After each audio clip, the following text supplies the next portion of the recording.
from Flint to Fishguard, Pontypool to Prestatyn.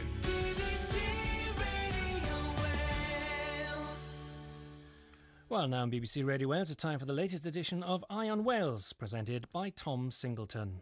Just imagine you're an aspiring filmmaker and you've made what you think is a really great film. All you need now is somewhere to show it and someone to tell you whether it's as good as you think it is. So, you go to your computer, search online and find this, the Swansea Bay Film Festival. Go to their website and here's a big picture of a man standing on a stage next to a table full of awards. Scroll down and there are lots of images of the winners from this year's event. And look at this. Click on the left-hand side and it takes you through to a page where the same company offers you the chance to enter into 15 other film festivals spread right across the world, from Egypt to St. Lucia. What could possibly go wrong? Where's the money going, Mr. Singh? Where's the money going that you're charging the filmmakers going, Mr. Singh? I'm Tom Singleton, and in this week's Eye on Wales, I investigate the man who, starting in Swansea, has set up a web of international film festivals that have left some filmmakers furious, and we expose serious concerns about where the money they've been paying has gone. Terry and I had made a documentary film called Boyhood Shadows, which was about childhood sexual abuse, and we entered it in quite a few film festivals, and to be honest, were rejected by quite a few of them. It was a subject matter that people weren't much interested in. Finally, we started getting accepted to a couple of them. We won a small award at one in Texas, and then we got accepted to a festival in Victoria and another one in California called Tiburon, and then we got accepted to Swansea. Steve Rosen is an American filmmaker who, along with his partner Terry DeBono, travelled from California to attend the Swansea Bay Film Festival in May 2010. It's been running since 2005 and was backed by two of Wales's most famous film stars, Catherine Zeta-Jones and Michael Sheen. It claims to be set up for filmmakers who get overlooked by bigger festivals. Little wonder then that Steve and Terry happily paid their $70 submission fee. We were pretty excited because after, maybe 40 rejections with this film, we thought things were finally turning around. Swansea was the third of the three festivals that we attended, and at each of the festivals, we took a little camera and made a little film about each one of the festivals. My name is Steve Rosen. Terry DeBono and I co-directed Boyhood Shadows, I Swore I'd Never Tell, an edgy social issue documentary about male survivors of childhood. We jumped at that chance for Swansea simply because we thought, well, maybe the UK, because Victoria was so good to us, and if we would come to Wales, then we might find our audience.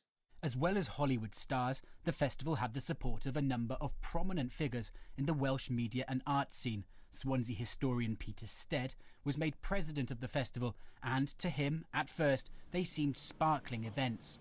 My wife and I were invited to a formal black-tie dinner, and we turned up and there was a red carpet and everybody looked very smart, and they were glamorous. There was a scattering of personalities, BBC types, film star people, the council were there, and it all seemed very couth and very glamorous. Alongside the glamour, there were the young filmmakers, and young filmmakers seemed very happy, they seemed very, very bubbly, and seemed to be getting something out of it. There was a great joke that Binder awarded everybody tinnies, the Swansea equivalent of the Oscars. These were tin cans which had been attached to wood and sprayed and so on. It was a joke, but people accepted it on that level. And there were, during the evening, up to 30 awards, and there seemed to be 5 or 6 entrants for every category, so we'd have little film clips and so on. One or other sponsor would get up and announce the winner, and a very excited young filmmaker would go up, and he or she would wave their tinny and say how pleased people at home and their grandmothers and the cat and everybody would be. And it had all the kind of hokum, the glamour, and the degree of satisfaction that the Oscar ceremony offered. This was Swansea's Oscar ceremony.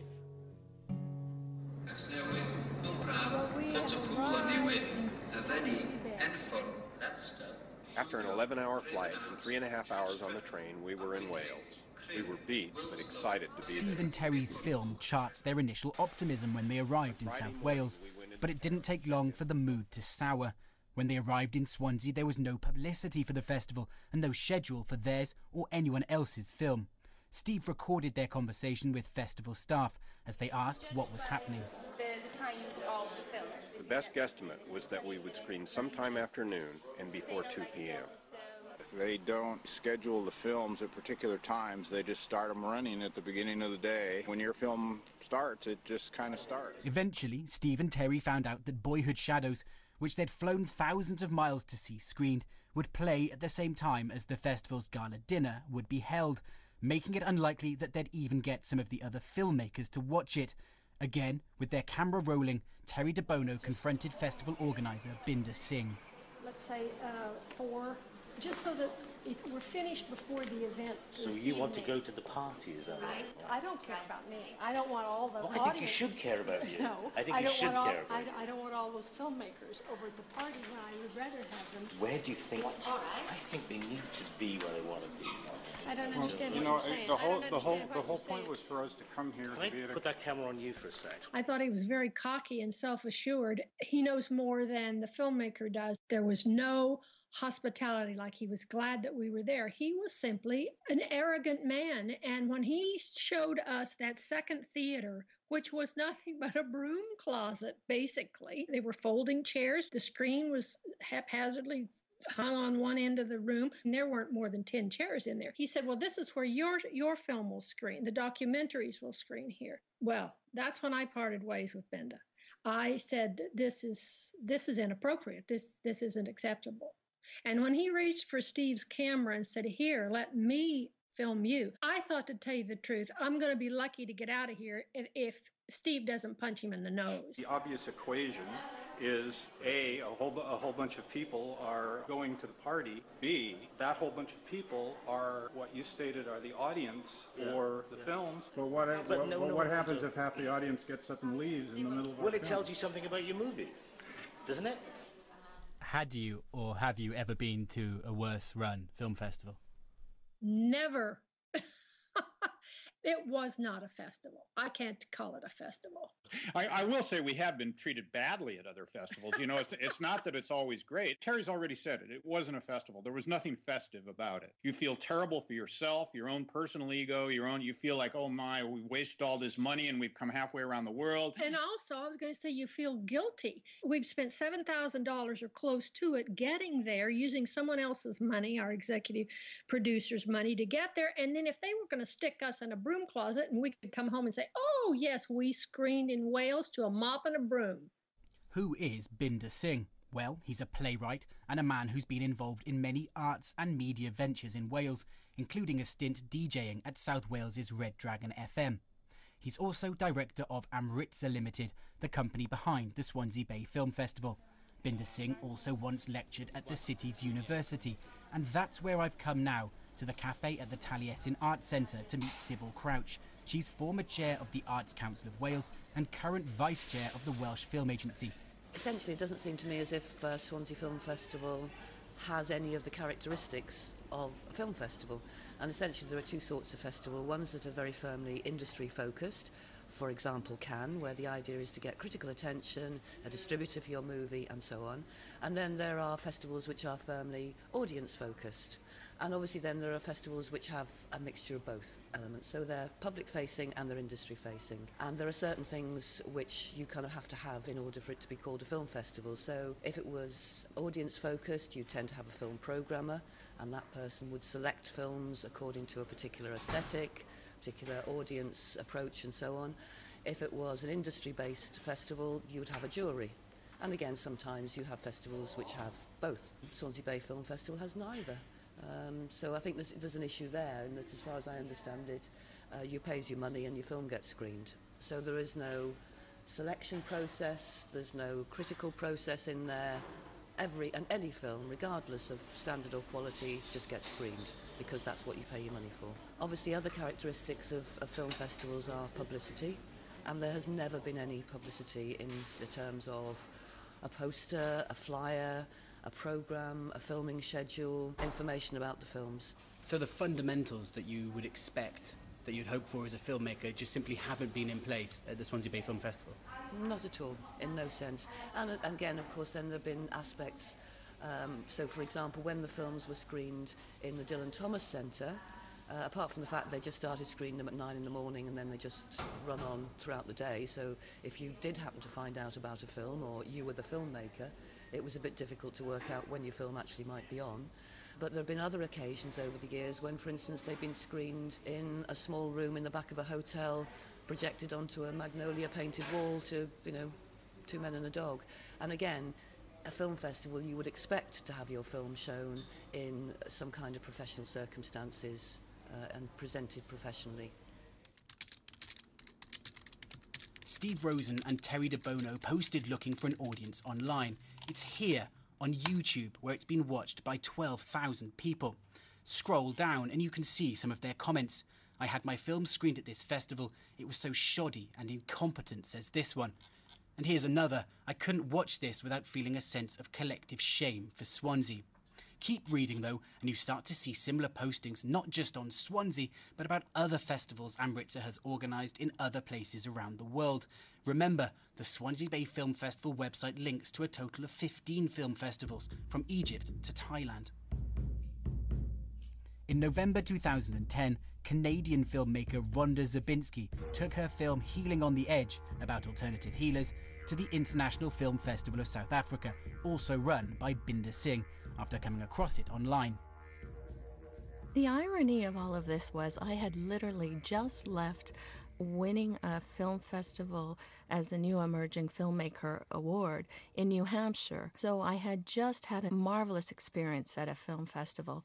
And so I anticipated a large festival located at a hotel with hundreds, if not thousands, of attendees and the same amount of filmmakers. In fact, Rhonda was one of only 4 filmmakers who attended the festival. It was hosted at a hotel near the small town of Howick, a relatively remote location an hour's drive from the city of Durban. The $100 that Rhonda paid to enter was comparable with the fee charged by the Cannes Film Festival, but her experience couldn't have been more different. Normally when you come to a film festival, the whole press machinery is moving. So you have radio stations that you interview with, you have press, different television stations, and that's what I anticipated. I arrived and there was nothing. Absolutely nothing, not even signage that there was a festival occurring. Basically, I was told I could have any screening time that I wanted, which is not the norm. Normally, you're told your screening time is set at this time and you receive a schedule via online where everybody can access it. There was nothing of the sort. There was no pamphlets. There was nothing online. So I chose a time in the evening, and I contacted the local media because there was no local press. I contacted the hotel representatives, and they started to put out posters and flyers and create them. Up until that point, no one had asked them to do anything. So they also, from my understanding, had been under the impression that the film festival representatives would come fully prepared and do all of this. So what I ended up doing, I found out that there was a Rotary Club meeting around the corner, and they kindly invited me to speak about my film, which I did, and I invited all of them to attend my film and to tell their friends. Rhonda's experience wasn't a one-off. 2010 was the 4th year that Binder Singh had gone to the region with a film festival. For Stephen Cohn, a reporter for the local newspaper The Witness, it was all too familiar.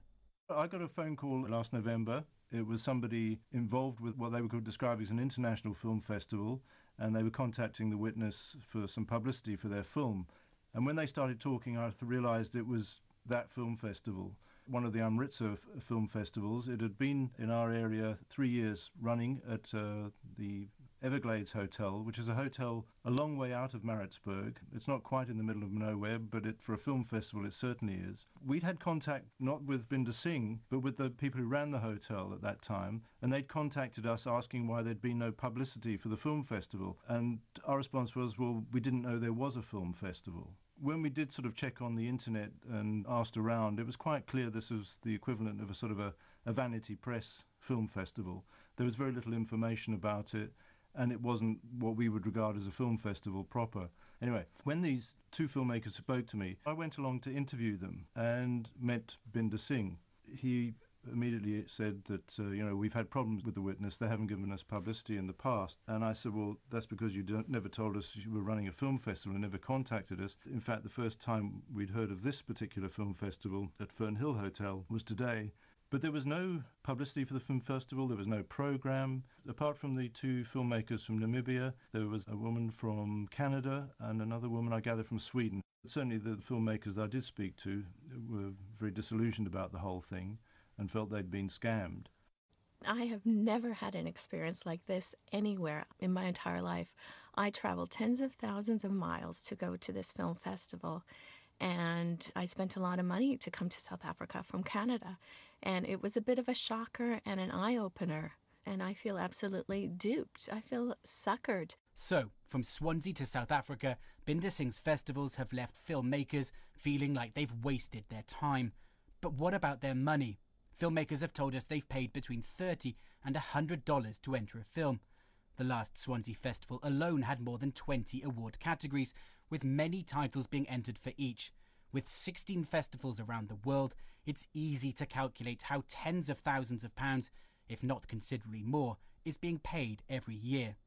Renee Kinsit leads the Conservatives on Swansea Council and was a founding director of the festival. I had concerns kind of towards the end of the second film festival. I was only involved in the first year and the second year, and I was really involved in the public relations end of it, trying to convince the city council to get involved, to get other organisations involved, local employers and other creative groups involved. What worried me in the second film festival was that I was very concerned about the fundraising activities. I was asked by Binder Singh, the prime director of the film festival, to go and find some sponsorship for the film festival, people to put their name on the logos on the website and so forth.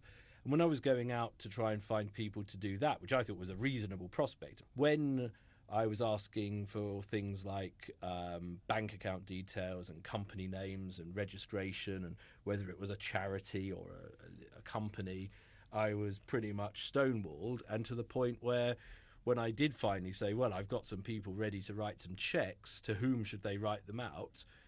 I wasn't told, as I thought, it would be the Swansea Bay Film Festival Limited or some such.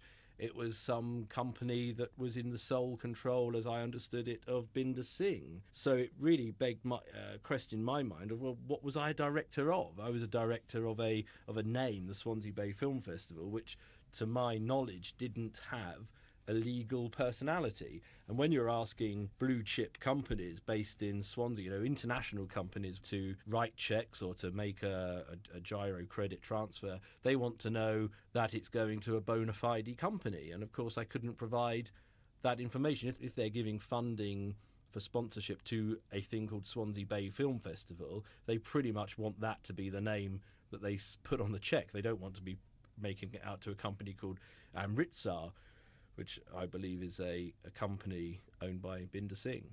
How did he react when you raised these concerns? With a not unusual style of, frankly, hostility. Binder isn't a man to take criticism lightly, and I was basically told, well, if I don't like it, I can shove off.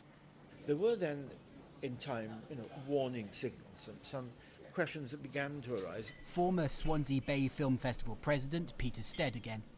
It was quite clear that Binder was doing this on his own. He had a team of helpers. He seemed to be doing it himself. He was obviously the dominant figure. He's a very strange one because larger-than-life personality, ebullient, avuncular, good sense of humour, twinkle in the eye, but his method of running things was always to be standing in the corner, rather than being up front. And somebody described Binder as being a rather Walter Mitty-ish figure with dreams and ideals about becoming, a David Selznick or something, but not really taking off. But when the final bolt from the blue came in last year's dinner, which was held at the Tower Hotel just outside Swansea, we were all enjoying ourselves. It was a splendid evening, and then suddenly somebody who was being given a tinny appeared on the stage and started saying about how badly run it was and how annoyed he was and what a shambles it was and what a disgrace it was. And at first, there was such a jarring of what was such a press evening. One wondered, was this humour, was this kind of sarcasm? But clearly, it now emerges that the filmmakers, the competitors, if you like, were unhappy about the way it was run. And Binder was running it very much on the back of an envelope as a kind of one-man show. And when first Michael Sheen and then Catherine Zeta dissociated themselves from the prize, I quietly said to Binder, if I am still president, I'd like to stand down. For Canadian director Rhonda Zabinski, there was another worrying element to her experience at Mr. Singh's International Film Festival of South Africa. I stayed till the end. I confronted the film organizer and asked what was taking place, why was it taking place, and I was just sort of brushed off, no answers. I left, and I found out, much to my horror, while I was on safari, a kind 80-year-old emailed me thanking me for my film. She attended my film premiere. She notified me that the festival had left the 150 films with her to do with what she wanted, and she was absolutely delighted. She was going to hand them out to the community and show them all over the place.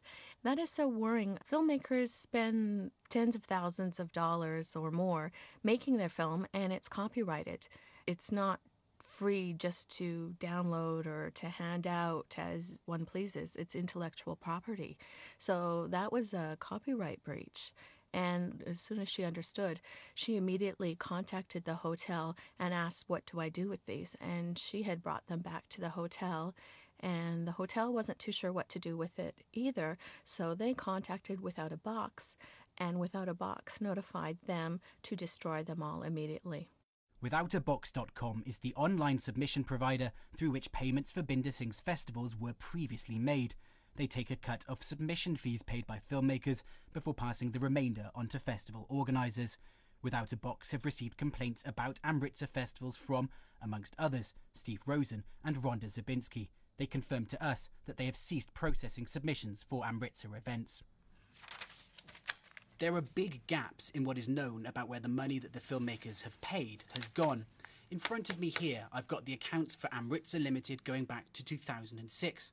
2006 shows no money going in and no money going out, and it's the same for the next set of accounts and the next, all the way through to 2010. To use the accounting jargon, they're dormant. David Phillips leads the Labour group on Swansea Council and is married to Sybil Crouch. He is also former chief executive of Cinema for All, an umbrella group for independent cinemas and film festivals. In terms of the festival, as you mentioned, filmmakers pay money to submit their films. There seem to be a number of unanswered questions around where that money's gone. I think there's unasked questions, and that's the problem. There clearly has money been paid, and considerable amounts of money have been paid by people, sometimes by the distributors, most often by already poor, underfunded filmmakers. Where's that money gone? There's never been any public accounting for that money. Even if the council, the various other public agencies have been giving support to it, somebody should have been asking, how is this working financially?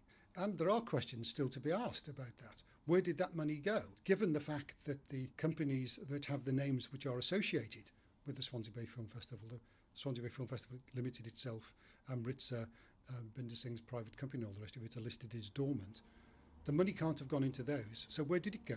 Only Mr. Singh himself can explain that. Something that needs some serious official investigation. Well, that might be the route at the end of the day, but Mr. Singh himself should be the one who should be explaining first.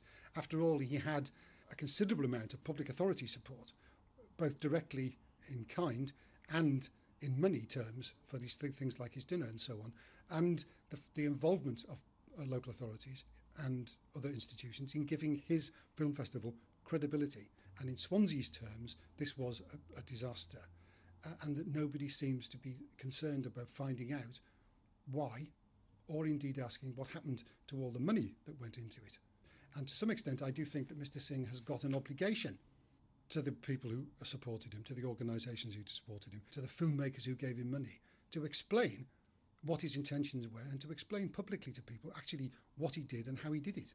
Swansea Council has told Eye on Wales that it withdrew support for the Swansea Bay Film Festival in May 2010, before it claims criticism surrounding the event began to circulate, and before the resignations earlier this year of the Welsh stars associated with it.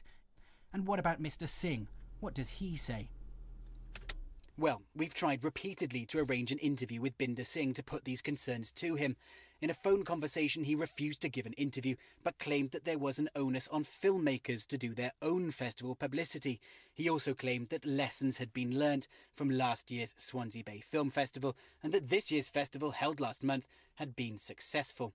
But he refused to answer questions about the festival's financial affairs, despite repeated requests by phone, email and letter. So I've come to the street where he lives in the centre of Swansea. It's just before 8 in the morning. We'll see if we can speak to him here.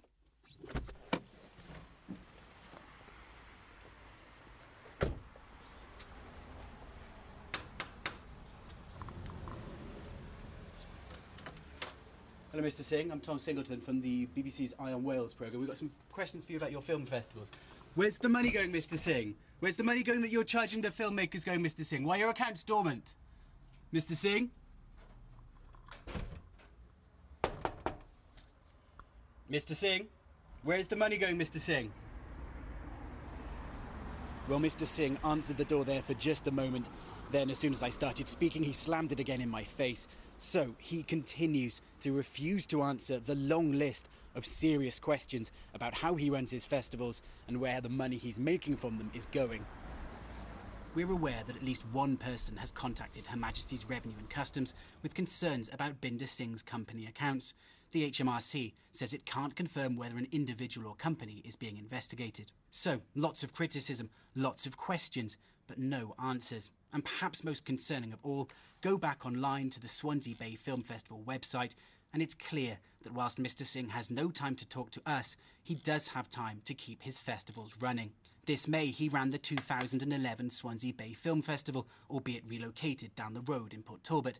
And in August, the self-styled International Film Festival of West Wales will begin in Llanelli. And so it continues. Events around the world this year and next, including in South Africa. Rhonda Zabinski, for one, sounds a warning to anyone who might attend.